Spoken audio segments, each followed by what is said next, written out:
दोस्तों, चाणक्य कहते हैं कि मनुष्य का हृदय एक रहस्य है और स्त्री का हृदय उस रहस्य से भी अधिक गूढ़ होता है। संसार में जितनी गहराई समुद्र में नहीं है, उतनी गहराई एक स्त्री के मन में होती है। जो पुरुष इस गहराई को समझ लेता है, वही सच्चे अर्थों में प्रेम का झांता बन जाता है। लेकिन प्रश्न यह उठता है कि आखिर कैसे जाना जाए कि कोई स्त्री तुमसे प्रेम करती है या नहीं?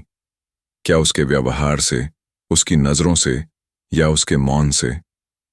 चाणक्य इस रहस्य का उत्तर बहुत सरल शब्दों में देते हैं। स्त्री कुछ कहे या न कहे, उसका मन उसके आचरण में झलक जाता है। चाणक्य नीति में कहा गया है कि जब कोई स्त्री किसी पुरुष के प्रति आकर्षित होती है, तो उसका हृदय स्वयं संकेत देने लगता है। वह चाहकर भी उस भावना को छिपा नहीं सकती। उसका स्नेह, उसकी नजरों की कोमलता, उसके बोलने के ढंग में जो ममता आ जाती है, ये सब प्रेम के संकेत होते हैं। वह चाहे शब्दों में प्रेम का इजहार न करे, लेकिन उसका हर हाव भाव उस भावना को प्रकट कर देता है। स्त्री का स्वभाव बहुत संवेदनशील होता है। जब वह किसी से प्रेम करने लगती है, तो सबसे पहले उसका मन बेचैन हो जाता है। वह बार बार उस व्यक्ति के बारे में सोचने लगती है।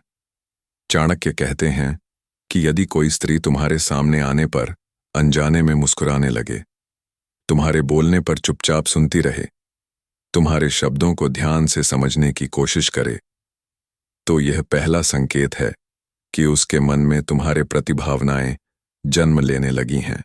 प्रेम का दूसरा संकेत होता है चिंता और परवाह। जब कोई स्त्री वास्तव में किसी पुरुष से प्रेम करती है, तो वह उसके सुख दुख की चिंता करने लगती है। वह पूछेगी कि तुमने खाना खाया या नहीं, तुम थके तो नहीं, या तुम्हें कोई परेशानी तो नहीं।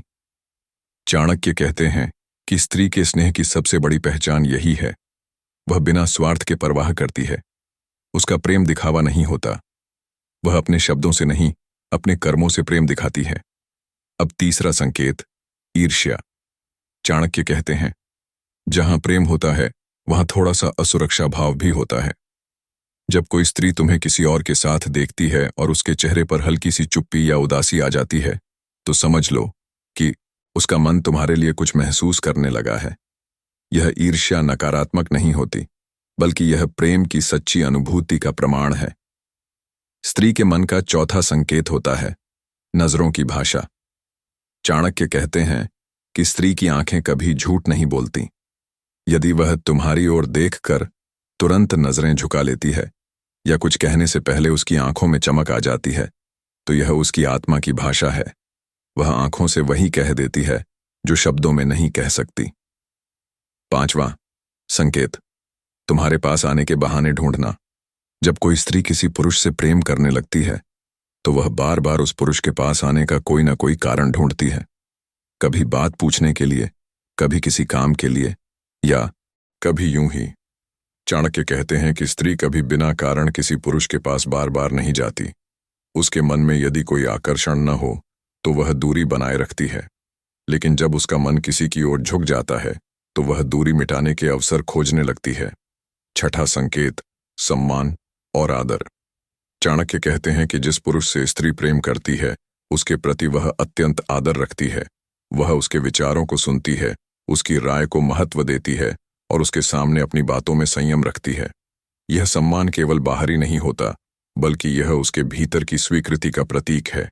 अब एक और गूढ़ संकेत, मौन और रहस्य। जब कोई स्त्री किसी पुरुष के प्रति आकर्षित होती है, तो वह अचानक उसके सामने शांत हो जाती है। वह अपने मन की बात कह नहीं पाती, लेकिन उसकी चुप्पी बहुत कुछ कह जाती है। चाणक्य कहते हैं कि स्त्री का मौन कभी अनदेखा नहीं करना चाहिए, क्योंकि कई बार वही मौन प्रेम का सबसे सच्चा प्रमाण होता है। प्रेम में डूबी स्त्री का चेहरा भी बदल जाता है। चाणक्य ने कहा है कि प्रेम मनुष्य के मुखमंडल पर झलकता है। जब कोई स्त्री प्रेम करती है, तो उसकी आंखों में एक अलग सी चमक होती है। उसके चेहरे पर एक मधुर मुस्कान बस जाती है और उसकी आवाज में एक कोमलता आ जाती है जो पहले नहीं थी। ये सब संकेत हैं कि उसका हृदय अब किसी के लिए धड़कने लगा है। लेकिन चाणक्य यह भी चेतावनी देते हैं कि केवल इन संकेतों को देखकर जल्दबाजी में निष्कर्ष नहीं निकालना चाहिए। हर स्त्री का स्वभाव अलग होता है। कुछ स्त्रियां सहज रूप से मिलनसार होती हैं, जबकि कुछ अपने भावों को भीतर छिपा लेती हैं। इसलिए बुद्धिमान पुरुष वही है जो संकेतों को पहचान तो ले, लेकिन निर्णय लेने से पहले समय दे।